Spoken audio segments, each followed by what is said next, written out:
नमस्कार दोस्तों, स्वागत है आपका साहित्य सागर पर। आज हम प्रस्तुत कर रहे हैं मुंशी प्रेमचंद जी की रचना गोदान का चौथा भाग। इस भाग में होरी का संघर्ष और गहराता है और समाज की सच्चाइयां और भी तीव्र रूप में सामने आती हैं।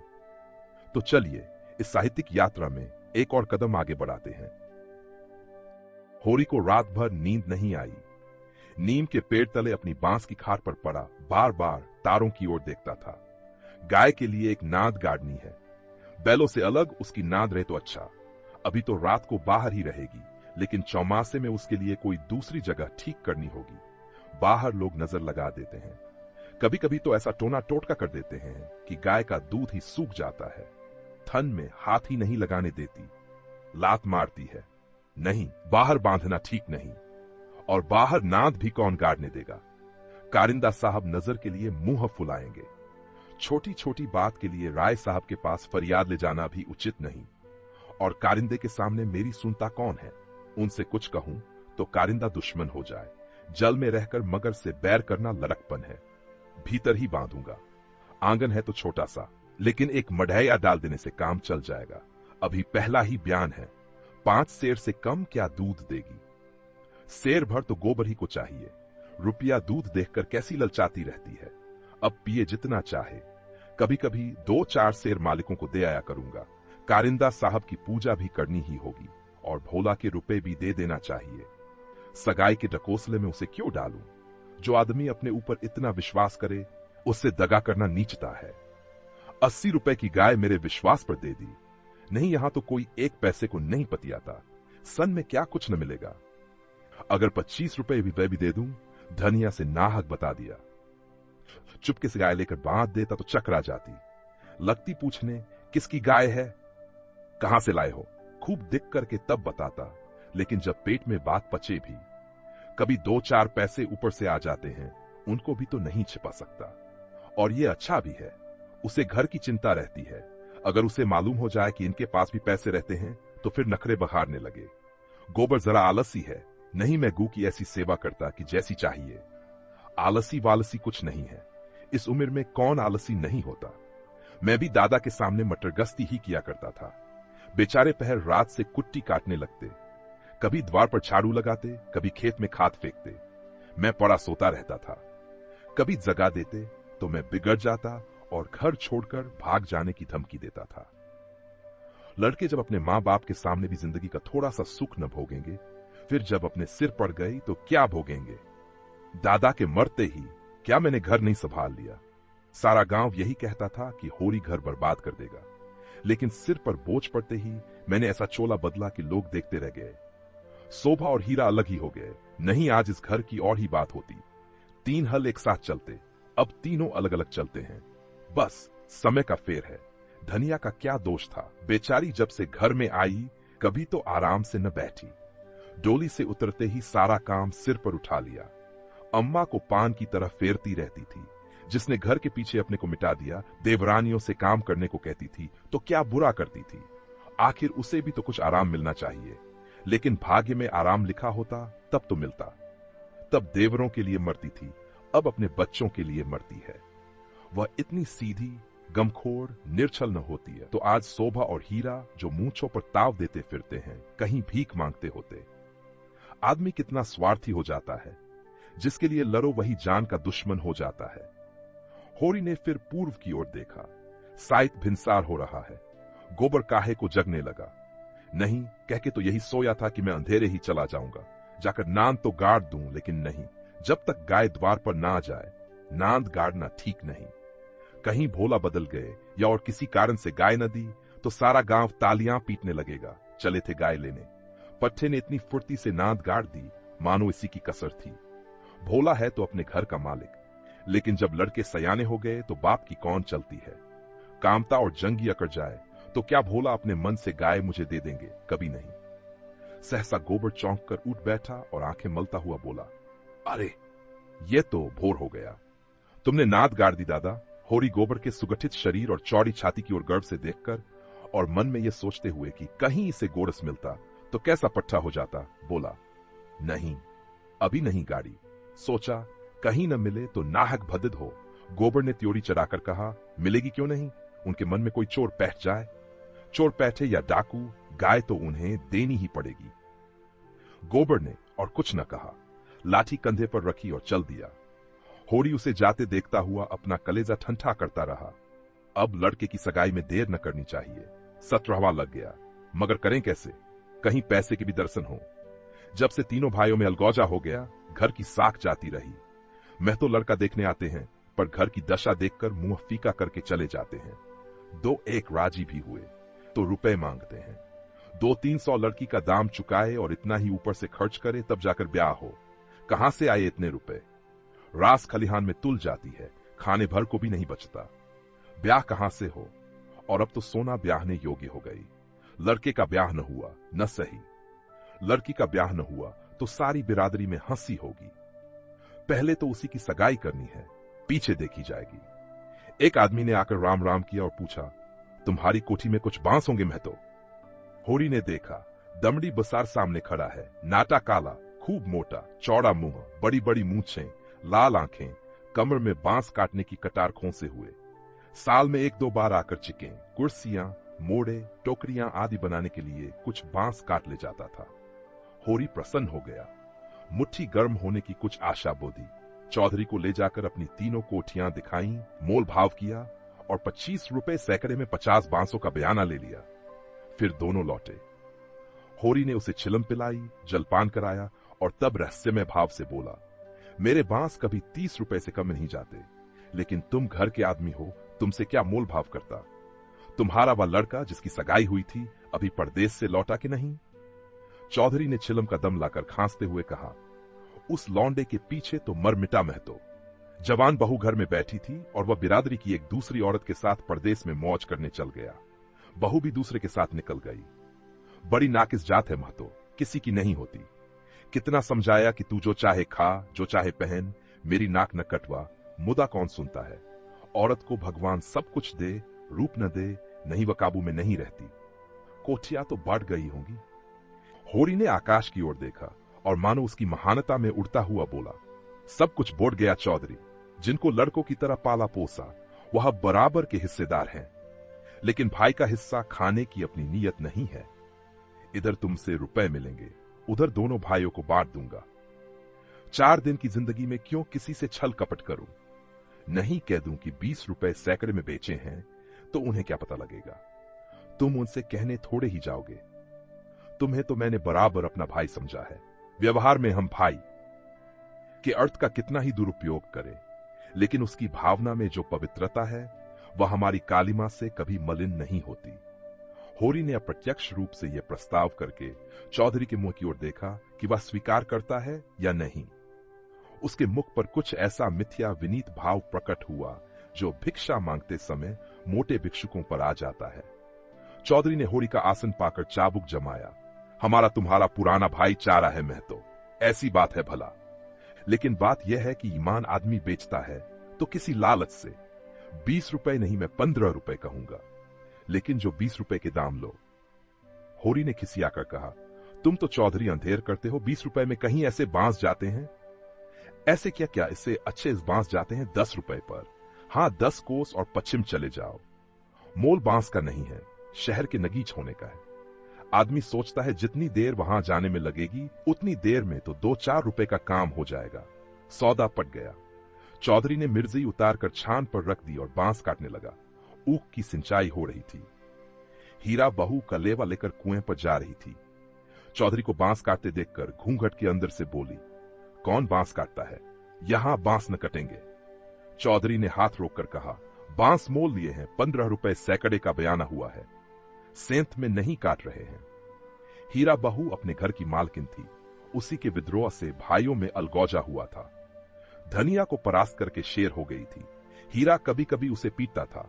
अभी हाल में इतना मारा था कि वह कई दिन तक खाट से न उठ सकी, लेकिन अपनी पदाधिकार वह किसी तरह न छोड़ती थी। हीरा क्रोध में उसे मारता था, लेकिन चलता था उसी के इशारों पर, उस घोड़े की भांति जो कभी कभी स्वामी को लात मारकर भी उसी के आसन के नीचे चलता है। कलेवे की टोकरी सिर से उतारकर बोली, 15 रुपए में हमारे बांस न जाएंगे। चौधरी औरत जात से इस विषय में बातचीत करना नीति विरुद्ध समझते थे। बोले, जाकर अपने आदमी को भेज दे। जो कुछ कहना हो आकर कहें। हीरा बहू का नाम था पुन्नी। बच्चे 2 ही हुए थे, लेकिन ढल गई थी। बनाव सिंगार से समय के आघात का शमन करना चाहती थी, लेकिन गृहस्थी में भोजनी का ठिकाना न था। सिंगार के लिए पैसे कहां से आते? इस अभाव और विवशता ने उसकी प्रकृति का जल सुखार कठोर और शुष्क बना दिया था, जिस पर एक बार फावड़ा भी उचट जाता था। समीप आकर चौधरी का हाथ पकड़ने की चेष्टा करती हुई बोली, आदमी को क्यों भेज दूं? जो कुछ कहना हो मुझसे कहो ना। मैंने कह दिया, मेरे बांस न कटेंगे। चौधरी हाथ छुड़ाता था और पुन्नी बार बार पकड़ लेती थी। 1 मिनट तक यही हाथापाई होती रही। अंत में चौधरी ने उसे जोर से पीछे ढकेल दिया। पुन्नी धक्का खाकर गिर पड़ी, मगर फिर संभली और पांव से तल्ली निकालकर चौधरी के सिर, मुंह, पीठ पर अंधाधुंध जमाने लगी। बसोर होकर उसे ढकेल दे, उसका ये अपमान। मारती जाती थी और रोती भी जाती थी। चौधरी उसे धक्का देकर नारी जाति पर बल का प्रयोग करके गच्चा खा चुका था। खड़े खड़े मार खाने के सिवा इस संकट से बचने की उसके पास और कोई दवा न थी। पुन्नी का रोना सुनकर होड़ी भी दौड़ा हुआ आया। पुन्नी ने उसे देखकर और जोर से चिल्लाना शुरू किया। होड़ी ने समझा चौधरी ने पुनिया को मारा है।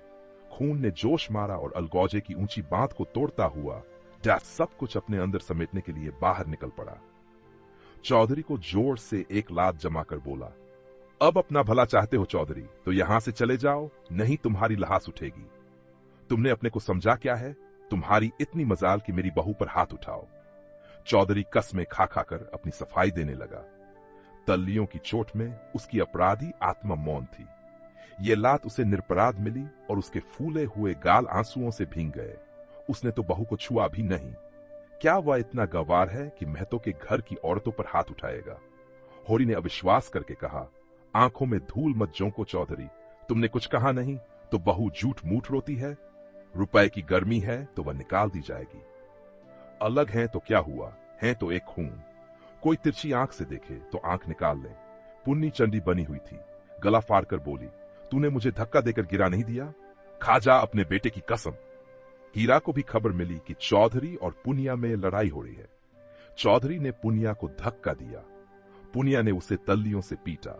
उसने पूर्व वहीं छोड़ा और औंगी लिए घटनास्थल की ओर चला। गांव में अपने क्रोध के लिए प्रसिद्ध था। छोटा डील, गठा हुआ शरीर, आंखें कौड़ी की तरह निकल आई थीं और गर्दन की नसें तन गई थी। मगर उसे चौधरी पर क्रोध न था, क्रोध था पुनिया पर।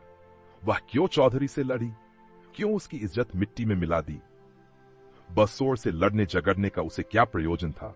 उसे जाकर हीरा से सारा समाचार कह देना चाहिए था। हीरा जैसा उचित समझता करता। वह उससे लड़ने क्यों गई? उसका बस होता तो वह पुनिया को पर्दे में रखता। पुनिया किसी बड़े से मुंह खोलकर बातें करे, ये उसे असह्य था।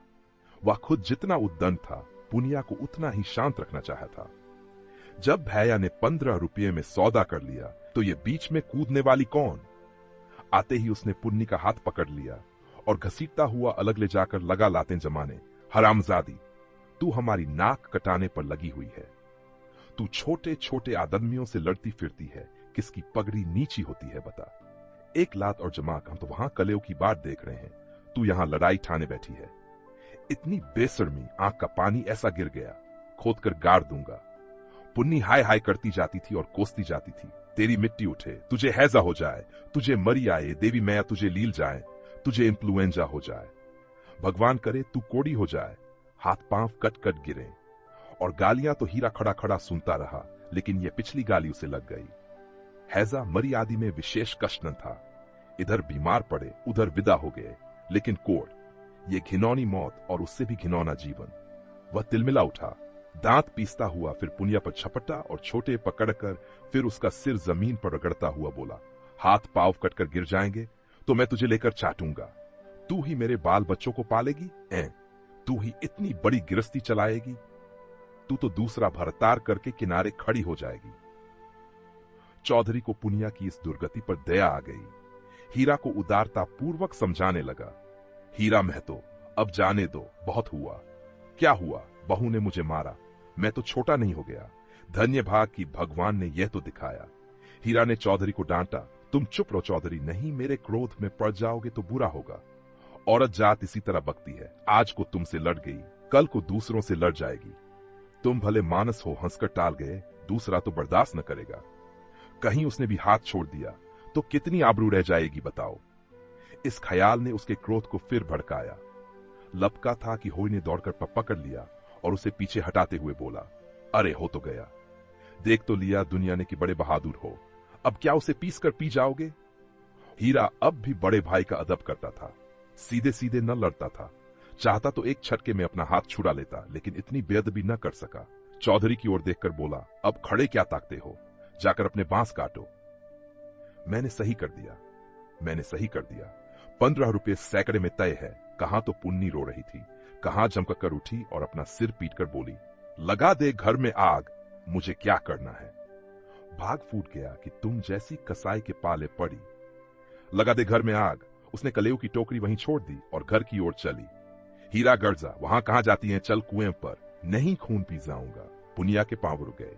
इस नाटक का दूसरा अंकन खेलना चाहती थी। चुपके से टुकड़ी उठाकर रोती हुई कुएं की ओर चली। हीरा भी पीछे पीछे चला। होरी ने कहा, अब फिर मार धाड़ न करना। धनिया ने द्वार पर आकर हांकल गाई, तुम वहां खड़े खड़े क्या तमाशा देख रहे हो, कोई तुम्हारी सुनता भी है कि यूं ही शिक्षा दे रहे हो। उस दिन इसी बहू ने तुम्हें घूंघट की आड़ में डाड़ी जा रखा था, भूल गए। बहुरिया होकर पराये मर्दों से लड़ेगी तो डांटी न जाएगी।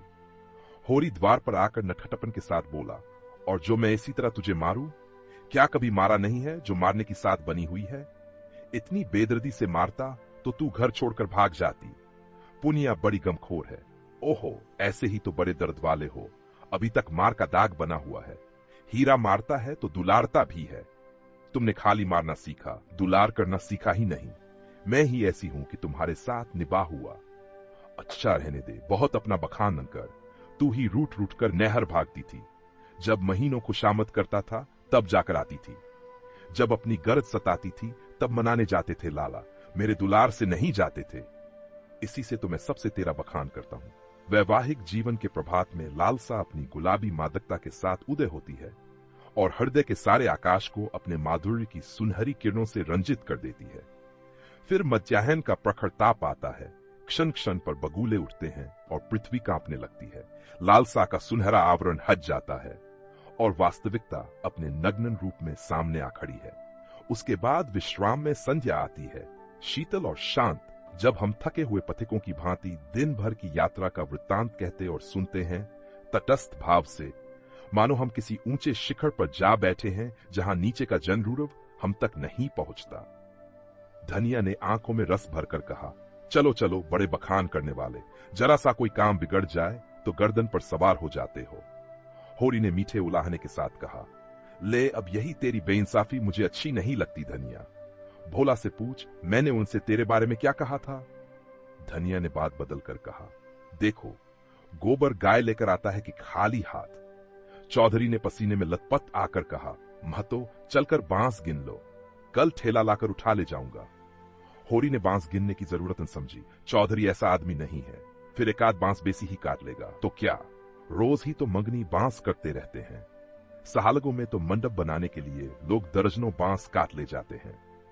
चौधरी ने 7.5 रुपए निकालकर उसके हाथ में रख दिए। होरी ने गिनकर कहा, और निकालो, हिसाब से 2.5 और होते हैं। चौधरी ने बेमुरौवती से कहा, 15 रुपये में तय हुए हैं कि नहीं। 15 रुपये में नहीं, 20 रुपये में। हीरा महतो ने तुम्हारे सामने 15 रुपये कहे थे, कहो तो बुला लाऊं। तय तो 20 रुपये में ही हुए थे चौधरी। अब तुम्हारी जीत है, जो चाहो कहो। 2.5 रुपये निकलते हैं, तुम 2 ही दे दो। मगर चौधरी कच्ची गोलियां न खेला था, अब उसे किसका डर। होरी के मुंह में तो ताला पड़ा हुआ था, क्या कहे, माथा ठोंक कर रह गया। बस इतना बोला, यह अच्छी बात नहीं है चौधरी, 2 रुपए दबाकर राजा न हो जाओगे। चौधरी तीक्ष्ण स्वर में बोला, और तुम क्या भाइयों के थोड़े से पैसे दबाकर राजा हो जाओगे। 2.5 रुपये पर अपना ईमान बिगाड़ रहे थे, उस पर मुझे उपदेश देते हो। अभी पर्दा खोल दूं तो सिर नीचा हो जाए। होरी पर जैसे सैकड़ों जूते पड़ गए। चौधरी तो रुपए सामने जमीन पर रखकर चला गया, पर वह नीम के नीचे बैठा बड़ी देर तक पछताता रहा। वह कितना लोभी और स्वार्थी, इसका उसे आज पता चला। चौधरी ने 2.5 रुपए दे दिए होते तो वह खुशी से कितना फूल उठता। अपनी चालाकी को सराहता कि बैठे बैठा 2.5 रुपए मिल गए। ठोकर खाकर ही तो हम सावधानी के साथ पग उठाते हैं। धनिया अंदर चली गई थी। बाहर आई तो रुपए जमीन पर पड़े देखे, गिनकर बोली, और रुपए क्या हुए? 10 न चाहिए? होरी ने लंबा मुंह बनाकर कहा, हीरा ने 15 रुपए में दे दिए तो मैं क्या करता?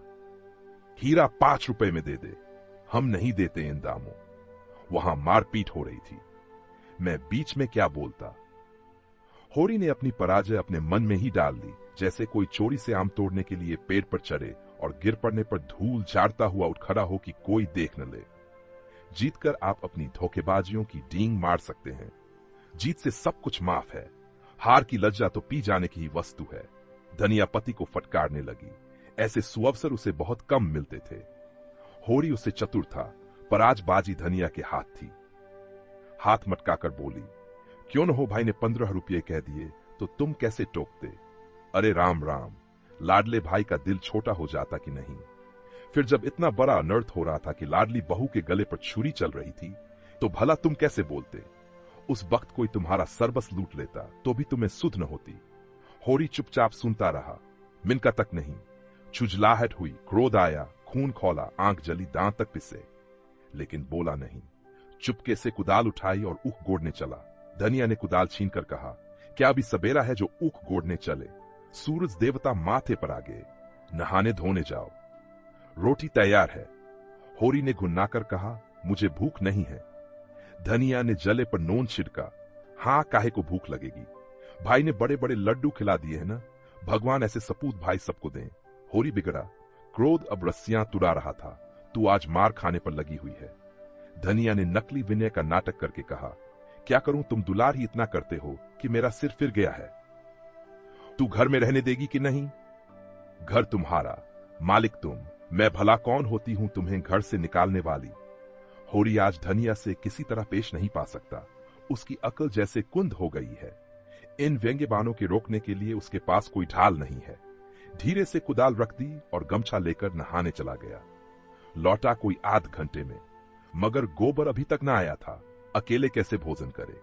लौंडा वहां जाकर सो रहा। भोला की वह मदमाती छोकरी है न जुनिया, उसके साथ हमसी दिल्लगी कर रहा होगा। कल भी तो उसके पीछे लगा हुआ था। नहीं गाय दी तो लौट क्यों नहीं आया? क्या वहां ठाई देगा? धनिया ने कहा, अब खड़े क्या हो, गोबर सांझ को आएगा। होरी ने और कुछ न कहा, कहीं धनिया फिर न कुछ कह बैठे। भोजन करके नीम की छांव में लेट रहा। रूपा रोती हुई नंगे बदन एक लंगोटी लगाए, जबड़े बाल इधर उधर बिखरे हुए। होरी की छाती पर लोट गई। उसकी बड़ी बहन सोना कहती है, गाय आएगी तो उसका गोबर मैं पाथूंगी। रूपा ये नहीं बर्दाश्त कर सकती। सोना ऐसी कहां की बड़ी रानी है कि सारा गोबर आप पाथ डाले। रूपा उससे किस बात में कम है? सोना रोटी पकाती है तो क्या रूपा बर्तन नहीं मांजती? सोना पानी लाती है तो क्या रूपा कुएं पर रस्सी नहीं ले जाती? सोना तो कलसा भरकर इठलाती चली आती है, रस्सी समेटकर रूपा ही लाती है। गोबर दोनों साथ पाथती है। सोना खेत गोड़ने जाती है तो क्या रूपा बकरी चराने नहीं जाती? फिर सोना क्यों अकेली गोबर पाथेगी? यह अन्याय रूपा कैसे सहे? होरी ने उसके भोलेपन पर मुग्ध होकर कहा, नहीं, गाय का गोबर तू पातना, सोना गाय के पास जाए तो भगा देना। रूपा ने पिता के गले में हाथ डालकर कहा, दूध भी मैं ही दूंगी। हां हां, तू न दुहेगी तो और कौन दुहेगा? वह मेरी गाय होगी। हां, 16 आने तेरी। रूपा प्रसन्न होकर अपनी विजय का शुभ समाचार पराजिता सोना को सुनाने चली गई। गाय मेरी होगी, उसका दूध मैं दूंगी, उसका गोबर मैं पाथूंगी, तुझे कुछ न मिलेगा। सोना उम्र से किशोरी, देह के गठन में युवती और बुद्धि से बालिका थी। जैसे उसका यौवन उसे आगे खींचता था, बालपन पीछे। कुछ बातों में इतनी चतुर कि ग्रेजुएट युवतियों को पढ़ाए, कुछ बातों में इतनी अलहड़ की शिशुओं से भी पीछे। लंबा, रूखा किंतु प्रसन्न मुख, थोड़ी नीचे को खिंची हुई, आंखों में एक प्रकार की तृप्ति, न केशों में तेल, न आंखों में काजल, न देह पर कोई आभूषण। जैसे गृहस्थी के भार ने यौवन को दबाकर बौना कर दिया हो। सिर को एक झटका देकर बोली, जा तू गोबर पाथ। जब तू दूध दुहाकर रखेगी तो मैं पी जाऊंगी। मैं दूध की हाड़ी ताले में बंद करके रखूंगी। मैं ताला तोड़कर दूध निकाल लाऊंगी। यह कहती हुई वह बाग की तरफ चल दी। आम गदरा गए थे, हवा के झोंकों से एकाध जमीन पर गिर पड़ते थे, लू के मारे चुचके पीले, लेकिन बाल वृंद उन्हें टपके समझकर बाग को घेरे रहते थे।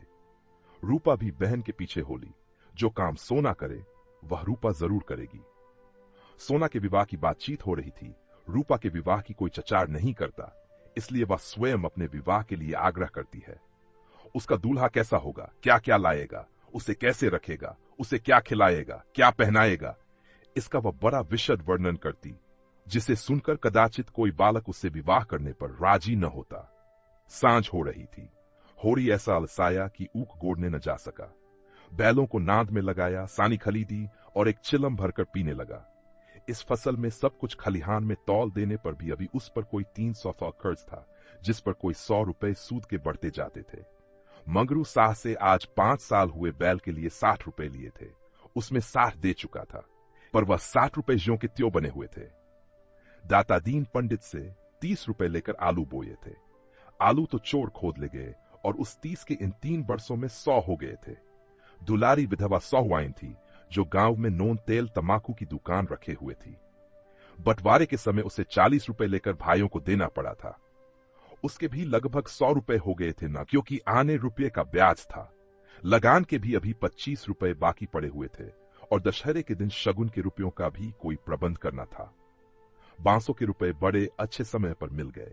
शगुन की समस्या हल हो जाएगी, लेकिन कौन जाने, यहां तो एक ढेला भी हाथ में आ जाए तो गांव में शोर मच जाता है और लेनदार चारों तरफ से नोचने लगते हैं, ये 5 रुपये तो वह शगुन में देगा, चाहे कुछ हो जाए। मगर अभी जिंदगी के 2 बड़े बड़े काम सिर पर सवार थे। गोबर और सोना का विवाह। बहुत हाथ बांधने पर भी 300 से कम खर्च न होंगे। ये 300 किसके घर से आएंगे? कितना चाहता है कि किसी से 1 पैसा कर्ज न ले, जिसका आता है उसका पाई पाई चुका दे, लेकिन हर तरह का कष्ट उठाने पर भी गला नहीं छूटता। इसी तरह सूद बढ़ता जाएगा और एक दिन उसका घर द्वार सब नीलाम हो जाएगा। उसके बाल बच्चे निराश्रय होकर भीख मांगते फिरेंगे। होरी जब काम धंधे से छुट्टी पाकर चिलम पीने लगता था, तो यह चिंता एक काली दीवार की भांति चारों ओर से घेर लेती थी, जिसमें से निकलने की उसे कोई गली न सूझती थी। अगर संतोष था तो यही कि यह विपत्ति अकेले उसी के सिर न थी। प्राय सभी किसानों का यही हाल था। अधिकांश की दशा तो इससे भी बदतर थी। शोभा और हीरा को उससे अलग हुए अभी कुल 3 साल हुए थे, मगर दोनों पर 400 का बोझ लद गया। जींगुड़ 2 हल की खेती करता है, उस पर 1000 से कुछ बेसी ही देना है। जियावन महतो के घर भिखारी भीख भी नहीं पाता, लेकिन कर्जे का कोई ठिकाना नहीं। यहां कौन बचा है? सहसा सोना और रूपा दोनों दौड़ी हुई आईं और एक साथ बोली, भैया गाय ला रहे हैं। आगे आगे गाय, पीछे पछे भैया हैं। रूपा ने पहले गोबर को आते देखा था। यह खबर सुनाने की सुरखरुई उसे मिलनी चाहिए थी। सोना बराबर की हिस्सेदार हुई जाती है, यह उससे कैसे सहा जाता। उसने आगे बढ़कर कहा, पहले मैंने देखा था, तभी दौड़ी। बहन ने तो पीछे से देखा। सोना इस दावे को स्वीकार ना कर सकी। बोली, तूने भैया को कहां पहचाना? तू तो कहती थी कोई गाय भागी आ रही है। मैंने ही कहा भैया हैं। दोनों फिर बाग की तरफ दौड़ी, गाय का स्वागत करने के लिए। धनिया और होरी दोनों गाय बांधने का प्रबंध करने लगे। होरी बोला, चलो जल्दी से नाद गाड़ दें। धनिया के मुख पर जवानी चमक उठी थी। नहीं, पहले थाली में थोड़ा सा आटा और गुड़ घोल कर रख दें। बेचारी धूप में चली होगी, प्यासी होगी। तुम जाकर नाद गाड़ो, मैं घोलती हूं। कहीं एक घंटी पड़ी थी, उसे ढूंढ ले, उसके गले में बांधेंगे। सोना कहां गई? सहुआइन की दुकान से थोड़ा सा काला डोरा मंगवा लो, गाय को नजर बहुत लगती है। आज मेरे मन की बड़ी भारी लालसा पूरी हो गई। धनिया अपने हार्दिक उल्लास को दबाए रखना चाहती थी। इतनी बड़ी संपदा अपने साथ कोई नई बाधा न लाए, यह शंका उसके निराश हृदय में कंपन डाल रही थी। आकाश की ओर देखकर बोली, गाय के आने का आनंद तो जब है कि उसका पड़ा भी भगवान के मन की बात है। मानो वह भगवान को भी धोखा देना चाहती थी। भगवान को भी दिखाना चाहती थी कि इस गाय के आने से इतना आनंद नहीं हुआ कि ईश्चालु भगवान सुख अपलडाउन चा करने के लिए कोई नई विपत्ति भेज दें। वह भी आटा घोल ही रही थी कि गोबर गाय को लिए बालकों के एक जुलूस के साथ द्वार पर पहुंचा। होरी दौड़कर गाय के गले से लिपट गया। धनिया ने आटा छोड़ दिया और जल्दी से एक पुरानी साड़ी का काला किनारा फाड़कर गाय के गले में बांध दिया। होरी श्रद्धा विह्वल नेत्रों से गाय को देख रहा था, मानो साक्षात देवी जी ने घर में पदार्पण किया हो। आज भगवान ने ये दिन दिखाया कि उसका दिया। होरी श्रद्धा विह्वल नेत्रों से गाय को देख रहा था, मानो साक्षात देवी जी ने घर में पदार्पण किया हो। आज भगवान ने ये दिन दिखाया कि उसका घर गू के चरणों से पवित्र हो गया। ये सौभाग्य न जाने किसके पुण्य प्रताप से। धनिया ने भयातुर होकर कहा, खड़े क्या हो, आंगन में नाद गाड़ दो। आंगन में जगह कहां है? बहुत जगह है, मैं तो बाहर ही गाड़ता हूं। पागल न बनो, गांव का हाल जानकर भी अनजान बनते हो। अरे बित्ते भर के आंगन में गाय कहां बधेगी भाई? जो बात नहीं जानते उसमें टांग मत अड़ाया करो। संसार भर की विद्या तुम ही नहीं पढ़े हो। होरी सचमुच आपे में न था। गू उसके लिए केवल भक्ति और श्रद्धा की वस्तु नहीं, सजीव संपत्ति भी थी। वह उससे अपने द्वार की शोभा और अपने घर का गौरव बढ़ाना चाहता था। वह चाहता था लोग गाय को द्वार पर बुधे देखकर पूछें, ये किसका घर है? लोग कहें, होरी महतो का। तभी लड़की वाले भी उसकी विभूति से प्रभावित होंगे। आंगन में बाधी तो कौन देखेगा? धनिया इसके विपरीत सशंक थी। वह गाय को 7 पर्दों के अंदर छिपाकर रखना चाहती थी। अगर गाय 8 पहर कोठरी में रह सकती तो शायद वह उसे बाहर निकालने देती। यो हर बात में होरी की जीत होती थी। वह अपने पक्ष पर अड़ जाता था और धनिया को दबना पड़ता था। लेकिन आज धनिया के सामने होरी की एक न चली। धनिया लड़ने पर तैयार हो गई। गोबर, सोना और रूपा, सारा घर होरी के पक्ष में था। पर धनिया ने अकेले सबको परास्त कर दिया। आज उसमें एक विचित्र आत्मविश्वास और होरी में एक विचित्र विनय का उदय हो गया था। मगर तमाशा कैसे रुक सकता? गाय डोली में बैठकर तो आई न थी। कैसे संभव था कि गांव में इतनी बड़ी बात हो जाए और तमाशा न लगे? जिसने सुना सब काम छोड़कर देखने दौड़ा। ये मामूली देशी गुण नहीं है। भोला के घर से 80 रुपये में आई है। होरी 80 रुपए क्या देंगे? 50-60 रुपए में लाए होंगे। गांव के इतिहास में 50-60 रुपए की गाय का आना भी अभूतपूर्व बात थी। बैल तो 50 रुपए के भी आए, 100 के भी आए, लेकिन गाय के लिए इतनी बड़ी रकम किसान क्या खा के खर्च करेगा? ये तो ग्वालों ही का कलेजा है कि अंजुलियों रुपए गिनाते हैं। गाय क्या है? साक्षात देवी का रूप है। दर्शकों, आलोचकों का तांता लगा हुआ था और होरी दौड़ दौड़कर सबका सत्कार कर रहा था। इतना विनम्र, इतना प्रसन्न चित्त वह कभी न था। 70 साल के बूढ़े पंडित दातादीन लठिया टेकते हुए आए और पोपले मुंह से बोले, कहां हो होरी? तनिक हम भी तुम्हारी गाय देख लें। सुना बड़ी सुंदर है। होरी ने दौड़कर पालागन किया और मन में अभिमानमय उल्लास का आनंद उठाता हुआ बड़े सम्मान से पंडित जी को आंगन में ले गया। महाराज ने गू को अपनी पुरानी अनुभवी आंखों से देखा। सींगे देखी, थन देखा, पुट्ठा देखा और घनी सफेद भौहों के नीचे छिपी हुई आंखों में जवानी की उमंग भरकर बोले, कोई दोष नहीं है बेटा, बाल भौंरी सब ठीक। भगवान चाहेंगे तो तुम्हारे भाग खुल जाएंगे। ऐसे अच्छे लक्षण है कि वाह! बस रातिब न कम होने पाए। एक एक बाछा 100-100 का होगा। होरी ने आनंद के सागर में डुबकियां खाते हुए कहा, सब आपका आशीर्वाद है दादा।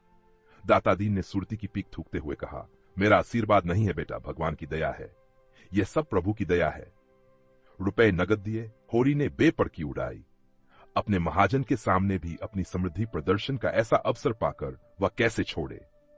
टके की नई टोपी सिर पर रखकर जब हम अकड़ने लगते हैं, जरा देर के लिए किसी सवारी पर बैठकर जब हम आकाश में उड़ने लगते हैं, तो इतनी बड़ी विभूति पाकर क्यों न उसका दिमाग आसमान पर चढ़े। बोला, भोला ऐसा भला मानस नहीं है महाराज। नगद गिनाए, पूरे चौकस। अपने महाजन के सामने ये डींग मारकर होरी ने नादानी तो की थी, पर दातादीन के मुख पर असंतोष का कोई चिन्ह न दिखाई दिया। इस कथन में कितना सत्य है, यह उनकी उन बूझी आंखों से छिपा न रह सका जिनमें ज्योति की जगह अनुभव छिपा बैठा था। प्रसन्न होकर बोले, कोई हर्ज नहीं बेटा, कोई हर्ज नहीं। भगवान सब कल्याण करेंगे। 5 सेर दूध है इसमें बच्चे के लिए छोड़कर। धनिया ने तुरंत टोका, अरे नहीं महाराज, इतना दूध कहां, बुढ़िया तो हो गई है। फिर यहां रातिब कहां धरा है। दातादीन ने मर्म भरी आंखों से देखकर उसकी सत्कर्ता को स्वीकार किया, मानो कह रहे हो, गृहिणी का यही धर्म है, सीटना मर्दों का काम है, उन्हें सीटने दो। फिर रहस्य भरे स्वर में बोले, बाहर न बांधना, इतना कह देते हैं। धनिया ने पति की ओर विजयी आंखों से देखा, मानो कह रही हो, लो अब तो मानोगे। दातादीन से बोली, नहीं महाराज, बाहर क्या बांधेंगे, भगवान दें तो इसी आंगन में 3 गायें और बौत सकती हैं। सारा गांव गाय देखने आया। नहीं आए तो शोभा और हीरा जो अपने सगे भाई थे। होरी के हृदय में भाइयों के लिए अब भी कोमल स्थान था। वह दोनों आकर देख लेते और प्रसन्न हो जाते तो उसकी मनोकामना पूरी हो जाती। सांझ हो गई। दोनों पुर लेकर लौट आए। इसी द्वार से निकले पर पूछा कुछ नहीं। होरी ने डरते डरते धनिया से कहा, न शोभा आया न हीरा, सुना न होगा। धनिया बोली, तो यहां कौन उन्हें बुलाने जाता है? तू बात तो समझती नहीं। लड़ने के लिए तैयार रहती है। भगवान ने जब ये दिन दिखाया है तो हमें सिर झुकाकर चलना चाहिए। आदमी को अपने संगों के मुंह से अपनी भलाई बुराई सुनने की जितनी लालसा होती है, बाहर वालों के मुंह से नहीं। फिर अपने भाई लाख बुरे हों, हैं तो अपने भाई ही। अपने हिस्से बखरे के लिए सभी लड़ते हैं, पर इससे खून थोड़े ही बच जाता है। दोनों को बुलाकर दिखा देना चाहिए। नहीं कहेंगे गाय लाए, हमसे कहा तक नहीं। धनिया ने नाक से कोड़कर कहा, मैंने तुमसे 100 बार 1000 बार कह दिया, मेरे मुंह भाइयों का बखान किया करो। उनका नाम सुनकर मेरी देह में आग लग जाती है। सारे गांव ने सुना, क्या उन्होंने न सुना होगा? कुछ इतनी दूर भी तो नहीं रहते। सारा गांव देखने आया, उन्हीं के पांवों में मेहंदी लगी हुई थी। मगर आए कैसे? जलन हो रही होगी कि इसके घर गाय आ गई, छाती फटी जाती होगी। दिया बत्ती का समय आ गया, देखा तो बोतल में मिट्टी का तेल न था। बोतल उठाकर तेल लाने चली गई। पैसे होते तो रूपा को भेजती, उधार लाना था मुंह देखी कहेगी। कुछ लल्लो चप्पो करेगी, तभी तो तेल उधार मिलेगा। होरी ने रूपा को बुलाकर प्यार से गोद में बैठाया और कहा, जरा जाकर देख हीरा काका आ गए कि नहीं। शोभा काका को भी देखती आना। कहना दादा ने तुम्हें बुलाया है, ना आए हाथ पकड़कर खींच लाना। रूपा ठुनक कर बोली, छोटी काकी मुझे डांटती है। काकी के पास क्या करने जाएगी? फिर शोभा बहू तो तुझे प्यार करती है। शोभा काका मुझे चिढ़ाते हैं, कहते हैं। मैं न कहूंगी। क्या कहते हैं बता? चिढ़ाते हैं। क्या कहकर चिढ़ाते हैं? कहते हैं तेरे लिए मूस पकड़ रखा है, ले जा भून कर खा ले। होरी के अंतस्तल में गुदगुदी हुई। तू कहती नहीं, पहले तुम खा लो तो मैं खाऊंगी। अम्मा मने करती हैं, कहती हैं उन लोगों के घर न जाया करो। तू अम्मा की बेटी है कि दादा की? रूपा ने उसके गले में हाथ डालकर कहा, अम्मा की, और हंसने लगी। तो फिर मेरी गोद से उतर जा, आज मैं तुझे अपनी थाली में न खिलाऊंगा। घर में एक ही फूल की थाली थी, होरी उसी थाली में खाता था। थाली में खाने का गौरव पाने के लिए रूपा होरी के साथ खाती थी। इस गौरव का परित्याग कैसे करे? हुमकर बोली, अच्छा तुम्हारी, तो फिर मेरा कहना मानेगी कि अम्मा का? तुम्हारा तो जाकर हीरा और शोभा को खींच ला, और जो अम्मा बिगड़े, अम्मा से कहने कौन जाएगा? रूपा कूदती हुई हीरा के घर चली। द्वेष का मायाजाल बड़ी बड़ी मछलियों को ही फंसाता है। छोटी मछलियां या तो उसमें फंसती ही नहीं या तुरंत निकल जाती हैं। उनके लिए वह घातक जाल क्रीड़ा की वस्तु है, भय की नहीं। भाइयों से होड़ी की बोलचाल बंद थी, पर रूपा दोनों घरों में आती जाती थी। बच्चों से क्या बैर, लेकिन रूपा घर से निकली ही थी कि धनिया तेल लिए मिल गई। उसने पूछा, सांझ की बेला कहां जाती है, चल घर।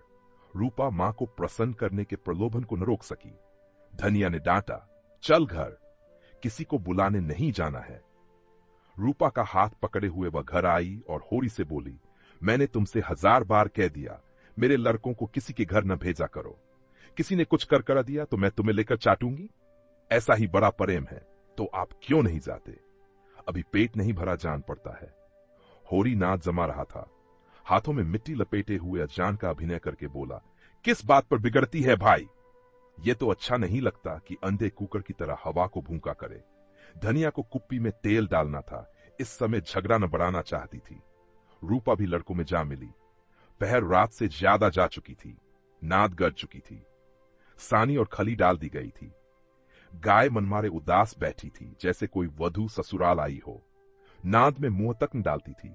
होरी और गोबर खाकर आधी आधी रोटियां उसके लिए लाए, पर उसने सूखा तक नहीं। मगर यह कोई नई बात न थी। जानवरों को भी बहुधा घर छूट जाने का दुख होता है। होरी बाहर खाट पर बैठकर चिलम पीने लगा तो फिर भाइयों की याद आई। नहीं, आज इस शुभ अवसर पर वह भाइयों की उपेक्षा नहीं कर सकता।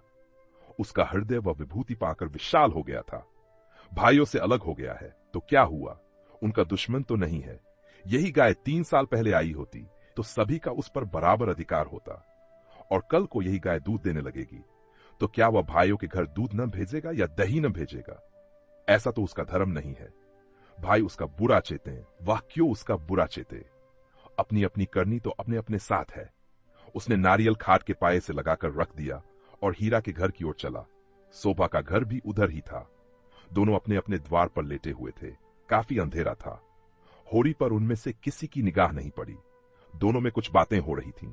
होरी ठिठक गया और उनकी बातें सुनने लगा। ऐसा आदमी कहां है जो अपनी चर्चा सुनकर टाल जाए?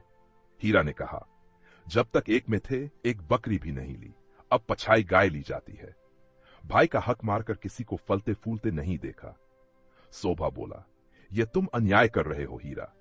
भैया ने एक एक पैसे का हिसाब दे दिया था। यह मैं कभी न मानूंगा कि उन्होंने पहले की कमाई छिपा रखी थी।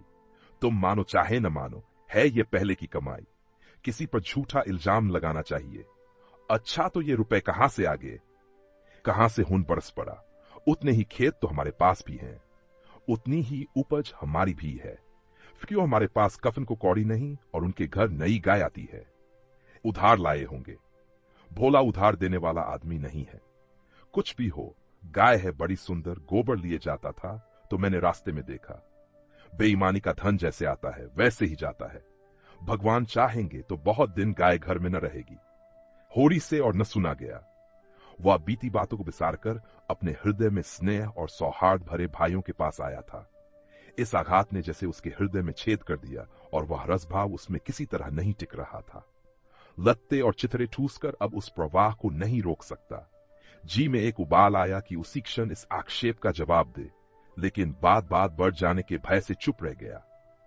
अगर उसकी नीयत साफ है तो कोई कुछ नहीं कर सकता। भगवान के सामने वह निर्दोष है। दूसरों की उसे परवाह नहीं।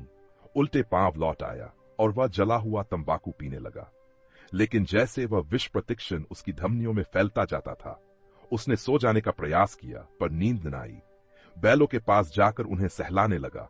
विष शांत न हुआ। दूसरी चिलम भरी, लेकिन उसमें भी कुछ रस न था। विष ने जैसे चेतना को आक्रांत कर दिया हो। जैसे नशे में चेतना एकांगी हो जाती है, जैसे फैला हुआ पानी एक दिशा में बहकर वेगवान हो जाता है, वही मनोवृत्ति उसकी हो रही थी। उसी उन्माद की दशा में वह अंदर गया। अभी द्वार खुला हुआ था।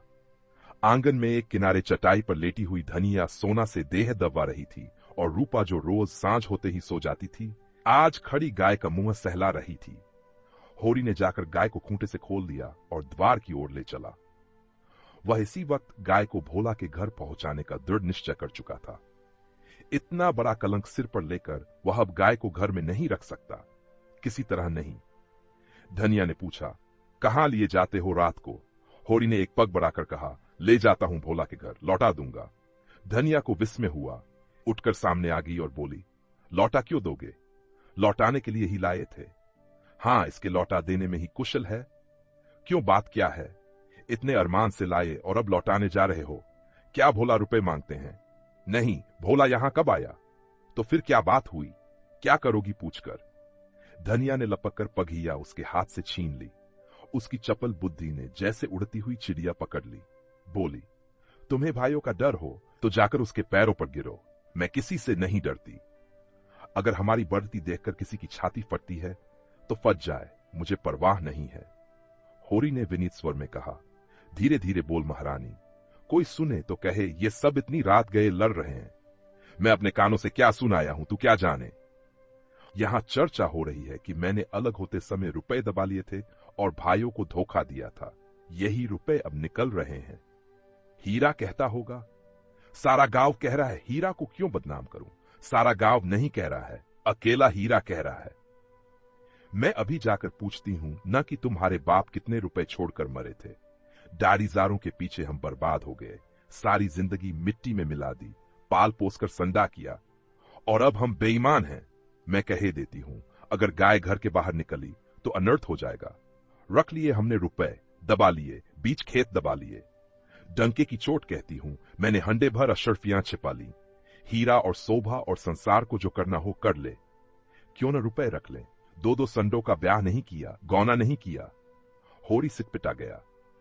धनिया ने उसके हाथ से पघिया छीन ली और गाय को खूंटे से बांधकर द्वार की ओर चली। होरी ने उसे पकड़ना चाहा, पर वह बाहर जा चुकी थी। वहीं सिर थामकर बैठ गया। बाहर उसे पकड़ने की चेष्टा करके वह कोई नाटक नहीं दिखाना चाहता था। धनिया के क्रोध को खूब जानता था। बिगड़ती है तो चंडी बन जाती है। मारो काटो सुनेगी नहीं, लेकिन हीरा भी तो एक ही गुस्सेवर है। कहीं हाथ चला दे तो परलय ही हो जाए। नहीं, हीरा इतना मूर्ख नहीं है। मैंने कहां से कहां यह आग लगा दी। उसे अपने आप पर क्रोध आने लगा। बात मन में रख लेता तो क्यों ये टंटा खड़ा होता। सहसा धनिया का ककर्ष स्वर कान में आया, हीरा की गर्ज भी सुन पड़ी, फिर पुन्नी की पैनी पीक भी कानों में चुभी। सहसा उसे गोबर की याद आई, बाहर लपककर उसकी खाट देखी। गोबर वहां न था। गजब हो गया, गोबर भी वहां पहुंच गया। अब कुशल नहीं, उसका नया खून है, न जाने क्या कर बैठे। लेकिन होरी वहां कैसे जाए? हीरा कहेगा आप बोलते नहीं, जाकर इस डाइन को लड़ने के लिए भेज दिया। कोलाहल प्रतिक्षण प्रचंड होता जाता था। सारे गांव में जाग पड़ गई। मालूम होता था कहीं आग लग गई है और लोग खाट से उठ बुझाने दौड़े जा रहे हैं। इतनी देर तक तो वह जब्त किए बैठा रहा, फिर न रह गया। धनिया पर क्रोध आया, वह क्यों चढ़कर लड़ने गई? अपने घर में आदमी न जाने किसको क्या कहता है। जब तक कोई मुंह पर बात न कहे, यही समझना चाहिए कि उसने कुछ नहीं कहा। होरी की कृषक प्रकृति झगड़े से भागती थी। चार बातें सुनकर गम खा जाना इससे कहीं अच्छा है कि आपस में तनाजा हो। कहीं मारपीट हो जाए तो थाना पुलिस हो, बाधे बाधे फिरो, सबकी चिरौरी करो, अदालत की धूल फांको, खेती बाड़ी जहन्नुम में मिल जाए। उसका हीरा पर तो कोई बस न था, मगर धनिया को तो वह जबरदस्ती खींच ला सकता है। बहुत होगा, गालियां दे लेगी, एक दो दिन रूठी रहेगी, थाना पुलिस की नौबत तो न आएगी। जाकर हीरा के द्वार पर सबसे दूर दीवार की आड़ में खड़ा हो गया। एक सेनापति की भांति मैदान में आने के पहले परिस्थिति को अच्छी तरह समझ लेना चाहता था। अगर अपनी जीत हो रही है तो बोलने की कोई जरूरत नहीं, हार हो रही है तो तुरंत कूद पड़ेगा। देखा तो वहां 50 आदमी जमा हो गए हैं। पंडित दातादीन, लाला पटेश्वरी, दोनों ठाकुर जो गांव के कर्ता धर्ता थे, सभी पहुंचे हुए हैं। धनिया का पल्ला हल्का हो रहा था। उसकी उग्रता जनमत को उसके विरुद्ध किए देती थी। वह रणनीति में कुशल न थी। क्रोध में ऐसी जली कटी सुना रही थी कि लोगों की सहानुभूति उससे दूर होती जाती थी। वह गरज रही थी, तू हमें देखकर क्यों जलता है? हमें देखकर क्यों तेरी छाती फटती है? पाल पोसकर जवान कर दिया, यह उसका इनाम है? हमने न पाला होता तो आज कहीं भीख मांगते होते। रूख की छां भी न मिलती। होरी को यह शब्द जरूरत से ज्यादा कठोर जान पड़े। भाइयों का पालना पोसना तो उसका धर्म था, उनके हिस्से की जायदाद तो उसके हाथ में थी। कैसे न पालता पोसता? दुनिया में कहीं मुंह दिखाने लायक रहता? हीरा ने जवाब दिया, हम किसी का कुछ नहीं जानते। तेरे घर में कुत्तों की तरह एक टुकड़ा खाते थे और दिन भर काम करते थे। जाना ही नहीं कि लड़कपन और जवानी कैसी होती है। दिन दिन भर सूखा गोबर बीना करते थे, उस पर भी तू बिना 10 गाली दिए रोटी न देती थी। तेरी जैसी राक्षसिन के हाथ में पड़कर जिंदगी तल्ख हो गई। धनिया और भी तेज हुई, जबान संभाल, नहीं जीभ खींच लूंगी। राक्षसिन तेरी औरत होगी। तू है किस फेर में मूड़ी काटे, टुकड़े खोर, नमक हराम। दातादीन ने टोका, इतना कटु वचन क्यों कहती है धनिया? नारी का धर्म है कि गम खाए। वह तो उजड़ता है, क्यों उसके मुंह लगती है? लाला पटेश्वरी पटवारी ने उसका समर्थन किया। बात का जवाब बात है, गाली नहीं। तूने लड़कपन में उसे पाला पोसा, लेकिन ये क्यों भूल जाती है कि उसकी जायदाद तेरे हाथ में थी? धनिया ने समझा, सब के सब मिलकर मुझे नीचा दिखाना चाहते हैं। चौमुख लड़ाई लड़ने के लिए तैयार हो गई। अच्छा, रहने दो लाला, मैं सबको पहचानती हूं। इस गांव में रहते 20 साल हो गए, एक एक की नस नस पहचानती हूं। मैं गाली दे रही हूं, वह फूल बरसा रहा है क्यों? दुलारी सहुआइन ने आग पर घी डाला, बाकी बड़ी गाल दराज औरत है भाई, मर्द के मुंह लगती है। होरी ही जैसा मर्द है कि इसका निबाह होता है। दूसरा मर्द होता तो एक दिन न पटती। अगर हीरा इस समय जरा नर्म हो जाता तो उसकी जीत हो जाती, लेकिन ये गालियां सुनकर आपे से बाहर हो गया। औरों को अपने पक्ष में देखकर वह कुछ शेर हो रहा था। गला फाड़कर बोला, चली जा मेरे द्वार से, नहीं जूतों से बात करूंगा, झोंटा पकड़कर उखाड़ लूंगा। गाली देती है डाइन, बेटे का घमंड हो गया है। खून पांसा पलट गया। होरी का खून खौल उठा, बारूद में जैसे चिंगारी पड़ गई हो। आगे आकर बोला, अच्छा बस अब चुप हो जाओ हीरा, अब नहीं सुना जाता। मैं इस औरत को क्या कहूं? जब मेरी पीठ में धूल लगती है तो इसी के कारण। न जाने क्यों इससे चुप नहीं रहा जाता।